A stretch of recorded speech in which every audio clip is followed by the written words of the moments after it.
சித்பவானந்தர் ஒரு விளக்கம் கொடுக்குறாரு. மகாகாசம் கடாகாசம்னு சொல்றாரு. நாம கடாட்சம்னு ஒரு வார்த்தையை பயன்படுத்தியிருக்கிறோம் பார்த்தீங்களா?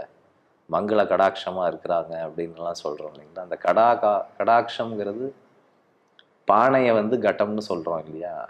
அந்த கடத்துக்குள்ள ஒரு ஆகாசம் இருக்குதானுங்க. ஆகாசம் வெளியே இருக்கு, பானையை செஞ்சு வச்சிருக்கிறோம், பானைக்குள்ளேயும் அதே ஆகாசம் தான் இருக்கு. பானை ஒரு நாள் உடஞ்சிருச்சுன்னா அந்த ஆகாசம் என்ன ஆகுது? ஏதாச்சும் ஆகுதா? ஒன்றும் ஆகிறது இல்லை. ஆனாலும் இவ்வளோ நாள் அது பானைக்குள்ள இருந்த ஆகாசம், இப்போ பானையை விட்டு நகர்ந்த ஆகாசம். இந்த ரெண்டு டிஃபரன்ஸுங்கிறது ஒன்றுமே இல்லைல்ல, ஒரு மயிரிழை தானே.